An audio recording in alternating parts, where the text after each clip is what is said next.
Kamandaka si murid murtad. Bagian 6. Wiro terguling-guling ke bawah bukit.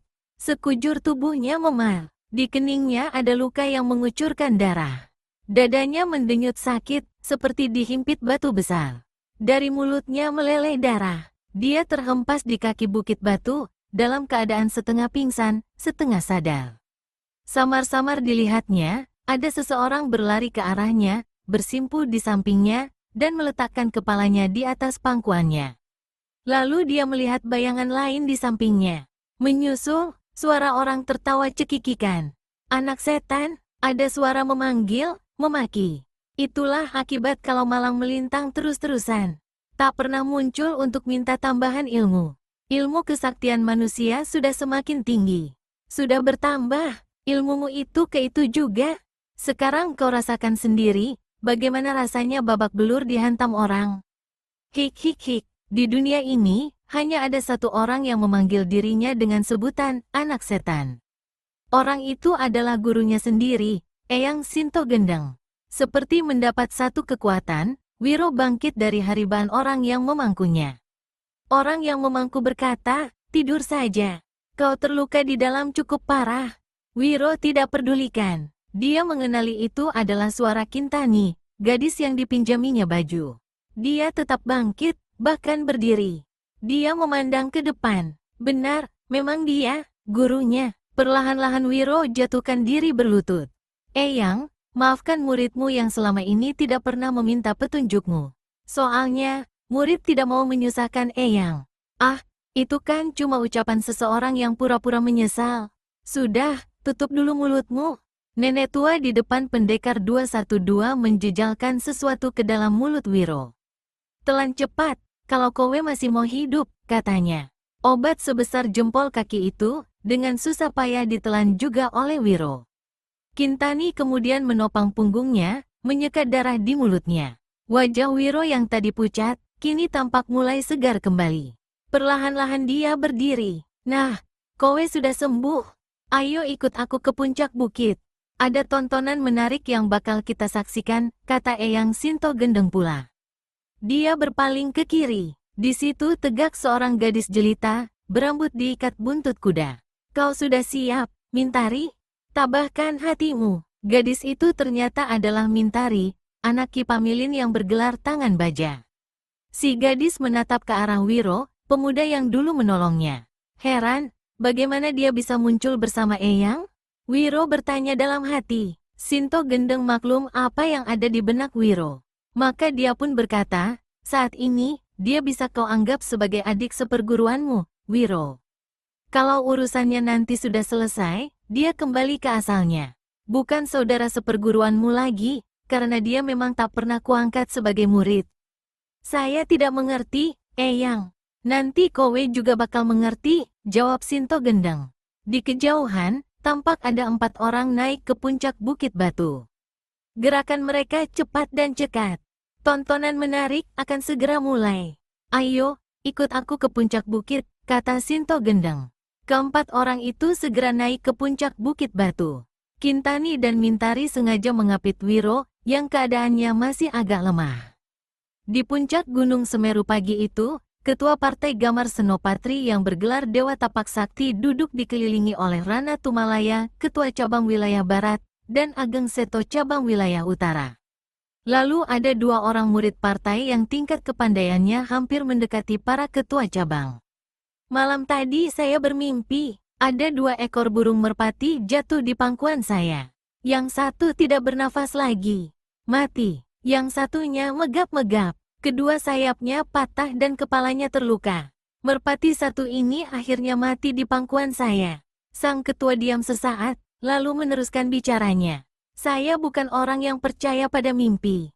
Namun, setiap mimpi mempunyai takbir dan maknanya sendiri-sendiri. 2 saudara kita, Ageng Sembodo dan Kirono Bayu, sudah seminggu meninggalkan kita.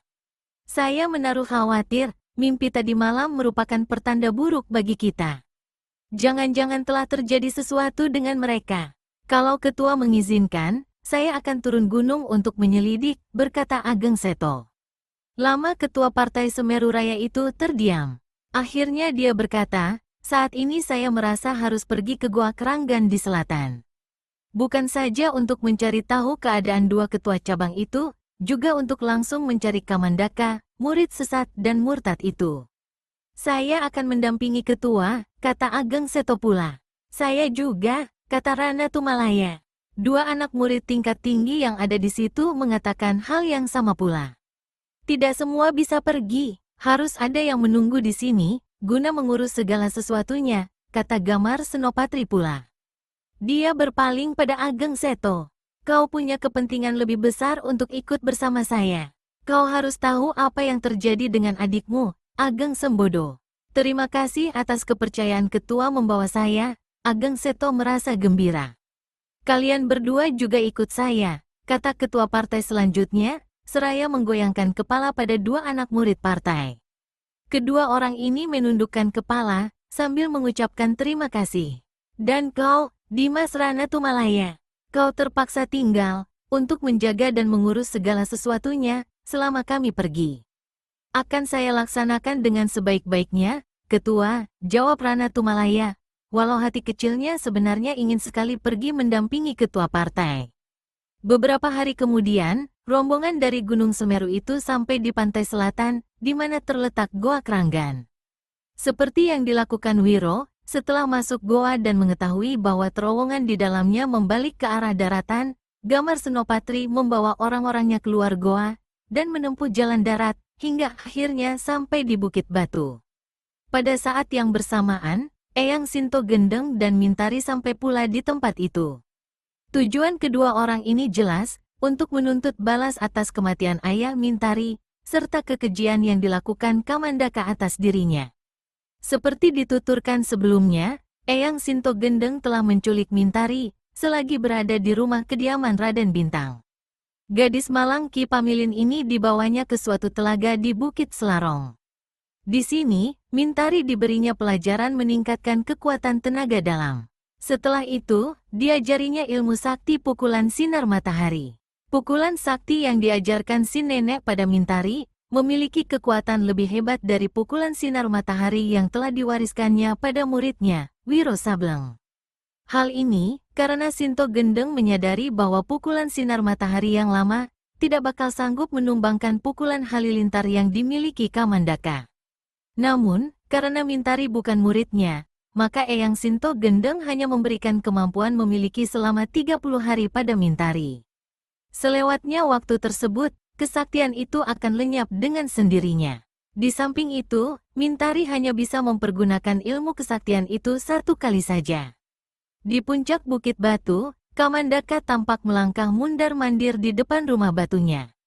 Hatinya geram sekali. Kalau saja tadi Kintani tidak muncul, dan mengganggu pemusatan pikirannya, pasti pendekar 212 dapat dikalahkannya, dan ditembusnya sampai gosong dengan pukulan halilintar. Kini pemuda itu lenyap di kaki bukit. Kintani sendiri melarikan diri, entah kemana. Rasa geram semakin membakar dirinya, ketika dia membayangkan tubuh Kintani yang sudah siap untuk ditidurinya. Jahanam, keparat, maki Kamandaka. Selagi dia memaki-maki begitu, dari arah barat lereng Bukit Batu, dilihatnya ada 4 orang lelaki muncul mendaki. Di sebelah depan, Kamandaka segera mengenalinya dari pakaian yang dikenakannya. Jahanam itu akhirnya muncul juga, katanya. Segala urusan akan kuselesaikan hari ini. Akan kubuka kedok busuk bangsat itu. Tiba-tiba ekor mata Kamandaka melihat ada gerakan lain di lamping timur Bukit Batu. Di jurusan ini, juga ada 4 orang yang mendatangi. 2 gadis, 1 nenek, dan 1 lagi seorang pemuda, yang dari jauh segera dikenalinya, yaitu pendekar 212 Wiro Sableng. Sedang salah satu dari gadis yang datang, tak pelak lagi adalah Kintani. Manusia-manusia celaka, semua akan kubikin mampus, kertak Kamandaka dalam hati. Lalu dia melompat ke atas batu datar di depan rumah batu. Kedua kakinya merenggang, sedang kedua tangan dirangkapkan di depan dada. Begitu dua rombongan itu sampai sekitar 10 langkah di depannya, Kamandaka lantas bentang suara.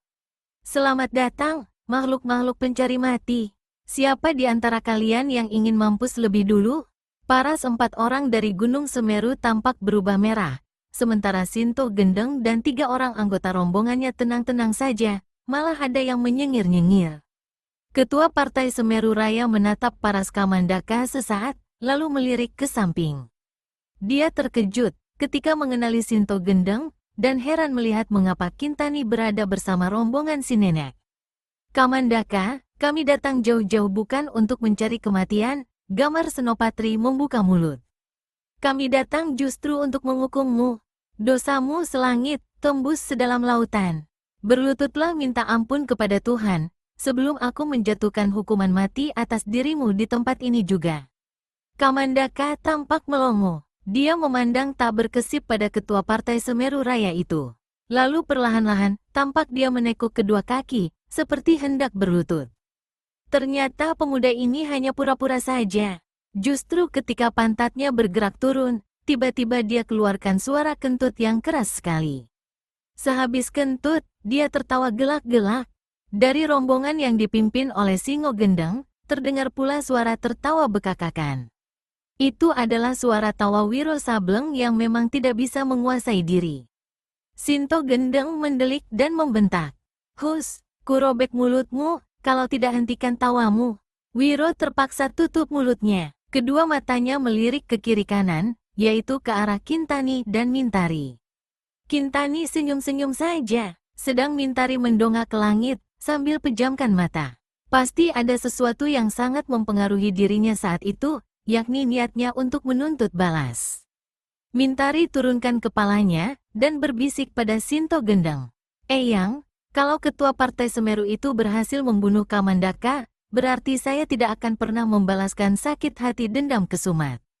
Si nenek tersenyum. Dia menjawab, tidak satu orang pun bisa mengalahkan Kamandaka, kecuali kau. Lihat saja nanti, jangan banyak tanya lagi, siapa yang berani bicara, nanti ku tampar. Mintari dan Kintani kancingkan mulutnya rapat-rapat, sementara Wiro sambil garuk-garuk kepala, berusaha menahan ketawa, hingga mukanya merah sampai ke telinga. Di sebelah sana, 4 wajah orang-orang Gunung Semeru tampak merah kelam membesi.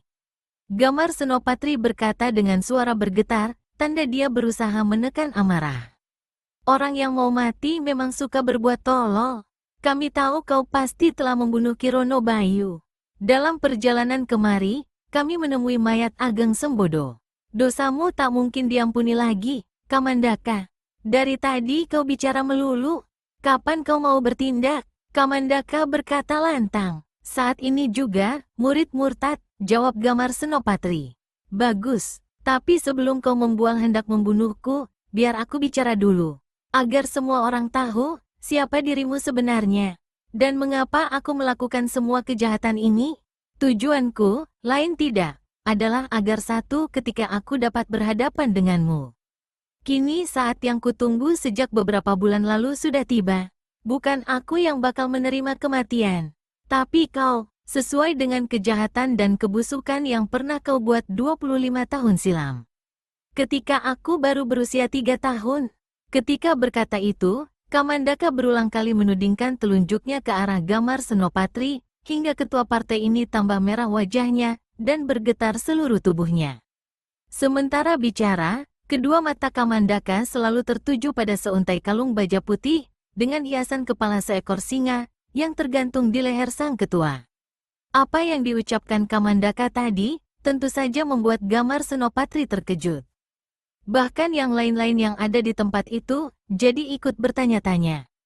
Gamar Senopatri, hari ini kubuka kedok busukmu, kata Kamandaka, enak saja dia menyebut langsung nama orang tua itu. 25 tahun lalu, di hutan Sasakan, kau pernah menghadang satu keluarga kecil, yang tengah pindah dari Kaliurang ke Sleman. Kepala rombongan itu adalah seorang lelaki bernama Abdi Gontol. Dia bertindak sebagai sais pedati, sementara istrinya duduk di sebelahnya. Istrinya bernama Widi Sinten, seorang anak lelaki berusia 3 tahun, berada di bagian belakang pedati. Sampai di sini, apa kau bisa ingat, Gamar Senopatri? Semua orang saat itu menyaksikan bagaimana wajah ketua Partai Semeru Raya tiba-tiba menjadi pucat pasi, seputih kain kafan. Mulutnya komat kamit, tapi tidak ada suara yang keluar. Dadanya turun naik. Di atas batu, Kamandaka kembali membuka mulut. Mungkin ingatanmu masih belum pulih. Biar ku teruskan ceritaku. Perempuan bernama Widi Sinten itu adalah kekasihmu di masa muda. Namun dia meninggalkanmu, karena ternyata kau punya lebih dari 5 orang kekasih. Kau mengkhianati cintanya, dan kawin di mana-mana. Ketika Widi Sinten kawin dengan Abdi Gontor, baru kau sadar bahwa sesungguhnya kau benar-benar mencintainya. Kau inginkan dirinya lagi, tapi sudah terlambat. Rasa sayangmu berubah jadi rasa benci, sakit hati. Kau cegat rombongan mereka di hutan Sasakan. Kau bunuh Abdi Gontor. Lalu kau rusak kehormatan Widi Sinten. Sehabis diperlakukan secara keji begitu, Widi Sinten bunuh diri dengan sebilah keris milik suaminya di tempat itu juga. Sampai di situ, Kamandaka tampak seperti tidak dapat menguasai diri. Tubuhnya bergetar hebat, dan suaranya ditelan isakan tangis. Sesaat kemudian, baru dia bisa meneruskan kata-katanya. Kejadian itu disaksikan oleh anak mereka yang berusia 3 tahun. Si anak menangis dan takut. Berusaha turun dari pedati, tapi terjatuh. Kepalanya membentur tanah, hingga jatuh pingsan. Ketika siuman, dia tidak dapat lagi mengingat apa yang telah terjadi dengan kedua orang tuanya. Entah karena apa, kau kemudian mengambil anak itu, meminta seseorang mengasuhnya, lalu menjadikannya murid dalam partai. Selama lebih dari 24 tahun, ingatannya tentang peristiwa itu menjadi gelap. Namun, 6 bulan yang lalu, sebuah benda yang tiba-tiba dilihatnya, membuat dia ingat kembali apa yang terjadi di masa lalu itu. Benda itu adalah kalung baja putih yang melingkar di lehermu. Kalung itu dilihat si anak waktu kau membunuh dan memperkosa ibunya. Kalung itu kemudian dilihat anak yang sama 6 bulan lalu, ketika untuk pertama kalinya kau memakainya kembali pada suatu upacara kebesaran partai. Suasana di puncak bukit itu hening, seperti di pekuburan. Suara angin pun tidak kedengaran. Ketegangan menggantung di udara. Kedua mata Kamandaka berkaca-kaca. Suaranya bergetar ketika dia menyambung kata-katanya. Kau tahu siapa anak itu? Gamar Senopatri. Anak itu adalah aku, Kamandaka, muridmu yang katamu sudah kau anggap seperti anak sendiri. Semua mata memandang pada Gamar Senopatri. Ketua Partai Semeru Raya ini merasakan tenggorokannya kering. Di atas kepalanya, matahari seperti hanya sejengkal. Tubuh dan pakaiannya mandi keringat. Ceritaku belum habis, Gamar. Setelah aku tahu kau pembunuh ayahku dan manusia yang merusak ibuku, aku pergi meninggalkan Semeru. Aku menghubungi tokoh-tokoh persilatan, minta pandangan mereka, apa yang dapat aku lakukan. Tak satu orang pun yang mau memberi nasihat. Apalagi bertindak menghukummu. Semua mereka pengecut. Aku anggap sama saja. Mereka itu bersekutu dengan dirimu. Ketika seorang sakti memberiku ilmu pukulan halilintar, semua tokoh-tokoh silat keparat itu kuhabisi satu demi satu. Gadis-gadis kuculik dan kuperkosa. Kubayangkan, mereka adalah anak gadismu sendiri. Lalu aku merencanakan untuk menyamaratakan puncak Semeru, menghancurkan Partai Semeru Raya, dan mematahkan batang lehermu. Orang-orang persilatan menganggap aku manusia sesat. Kau menyebut aku murid murtad. Mungkin aku sesat dan murtad. Tapi semua berpangkal sebab kepadamu. Kau tidak lebih baik dariku, Gamar Senopatri. Kedokmu sudah kubuka. Berarti kematianmu sudah di depan mata. Bersiaplah. Tubuh ketua Partai Semeru Raya itu tampak berguncang. Ageng Seto dan 2 murid partai cepat memegangnya. Tinggalkan saya, kata Gamar Senopatri pada orang-orang itu. Menjauhlah, aku sudah siap menerima hukumanku. Ageng Seto maju ke depan. Kamandaka, serunya, kuharap persoalan ini selesai sampai di sini saja. Kami akan kembali ke puncak Semeru. Apa yang kau lakukan nanti, adalah urusan dan tanggung jawabmu sendiri. Abis berseru begitu, Ageng Seto memegang bahu Gamar Senopatri, lalu berbisik, Ketua, mari kita tinggalkan tempat ini. Tapi Gamar Senopatri gelengkan kepala. Di atas batu, Kamandaka tampak menyilangkan kedua lengannya. Lengan-lengan itu berubah menjadi hitam. Ketua, awas, Kintani berteriak. Tapi terlambat, suara seperti halilintar memekakkan telinga. Bukit batu bergetar hebat. 2 larik sinar hitam menderu, menebar hawa panas luar biasa. Dua orang anak murid partai yang berada agak jauh, masih bisa melompat selamatkan diri. Tapi Gamar Senopatri dan Ageng Seto tak mampu berbuat suatu apa. Kedua orang itu hanya keluarkan suara raungan pendek. Tubuh mereka terpental jauh. Keduanya menemui ajal, dalam keadaan tubuh hitam gosong, mengepulkan asap. Bau daging terbakar menyesakkan nafas, dan mengidikkan semua orang yang ada di tempat itu. Untuk beberapa lamanya, Kamandaka masih tegak di atas batu datar di depan rumah batu. Eyang Sinto Gendeng berpaling pada Mintari, dan berkata perlahan, tontonan bagus sudah selesai. Giliranmu sudah tiba, Mintari, kata si nenek. Gadis itu mengangguk, semoga saya berhasil, Eyang. Jangan khawatir, kau pasti berhasil, jawab Sinto Gendeng. Lalu dia melangkah, menemani gadis itu sampai 15 langkah di hadapan batu datar, di mana Kamandaka berada, sementara Wiro dan Kintani tetap berada di tempat semula. Kamandaka menatap kosong, ketika Mintari tegak di depannya. Dia seperti tidak melihat gadis itu, sampai pada saat Mintari berkata dengan suara keras, Kamandaka. Ku dengar ceritamu tadi cukup mengharukan. Kau pernah kehilangan ingatan selama lebih dari 24 tahun. Tapi apa kau juga hilang ingatan, atas apa yang kau lakukan terhadap ayahku dan diriku beberapa bulan lalu? Hei, siapa kau? Suaramu lantang dan wajahmu cantik. Otak kotor Kamandaka mulai bekerja rupanya. Beberapa bulan lalu, kau membunuh ayahku, Ki Pamilin bergelar tangan baja. Di tempat yang sama, kau kemudian merusak kehormatanku. Ingat, ya, aku memang ingat, jawab Kamandaka. Lalu sekarang apa maumu? Minta diperkosa lagi? Kamandaka tertawa mengekeh. Tapi jelas, tawa itu seperti dipaksakan. Dia seperti belum dapat melenyapkan keguncangan hatinya, saat-saat menjelang dia menghabisi Gamar Senopatri tadi. Kejahatan harus dibalas dengan keadilan. Keadilan satu-satunya bagimu adalah mati, teriak Mintari. Lalu dia angkat tangan kanannya. Tangan itu sampai sebatas siku berubah menjadi putih perak, dan sangat menyilaukan. Hawa panas terasa mencekam tempat sekitar situ. Pendekar 212 Wiro Sableng sempat terkejut melihat hal itu. Gila, mengapa lengan itu bisa sangat menyilaukan seperti itu? Aku sendiri tidak mampu berbuat seperti itu. Ah, si Eyang pasti sudah main kayu. Mengajarkan sesuatu pada orang lain, tapi tidak mengajarkannya padaku.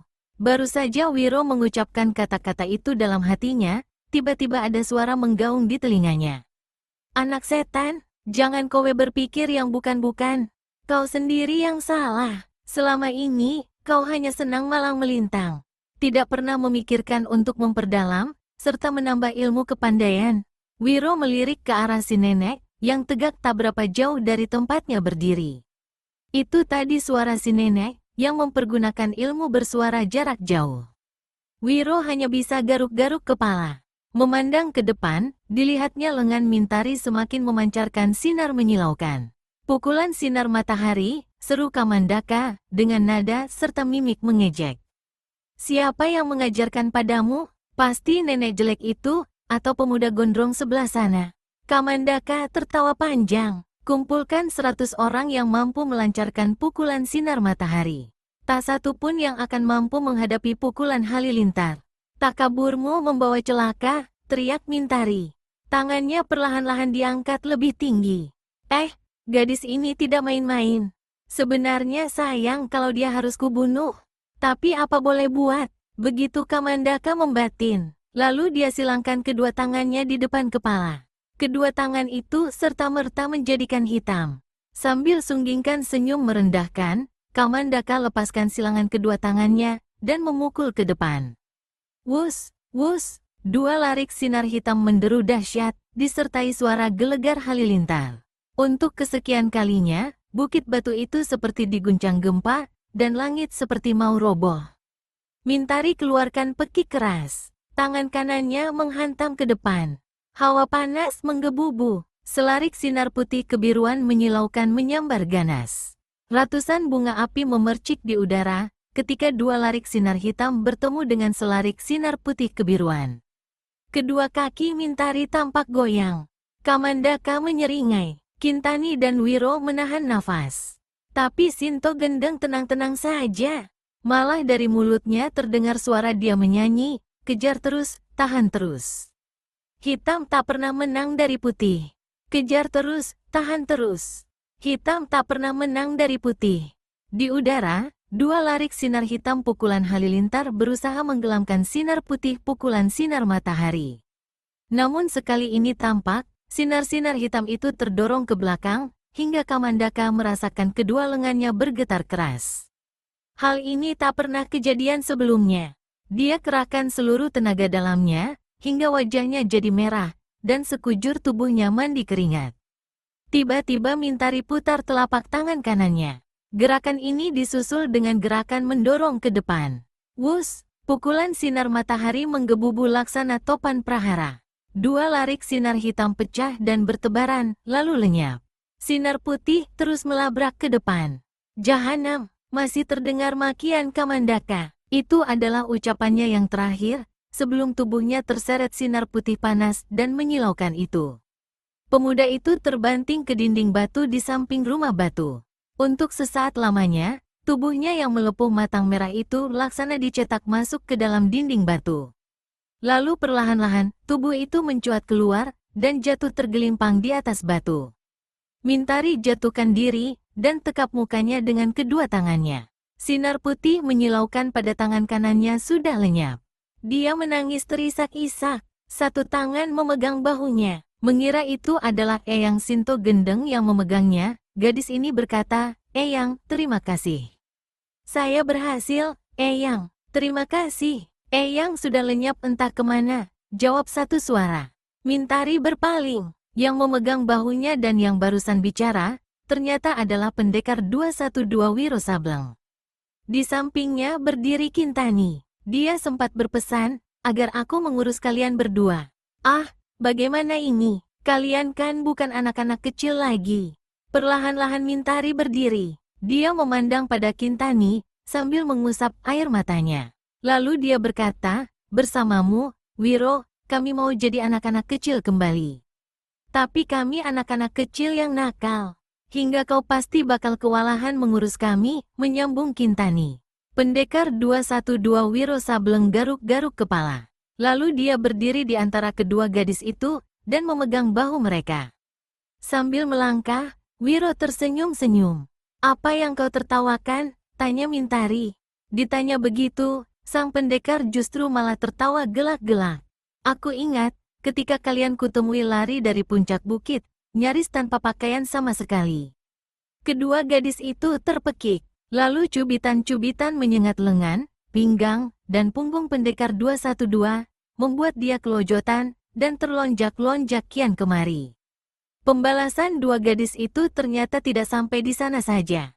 Dari belakang, keduanya menarik celana Wiro ke bawah kuat-kuat, hingga tubuh bawah sebelah belakang pemuda ini tersingkap lebar.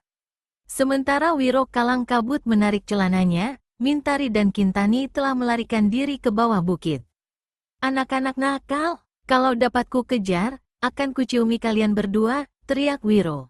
Mintari dan Kintani berhenti, lalu lambaikan tangan menggoda.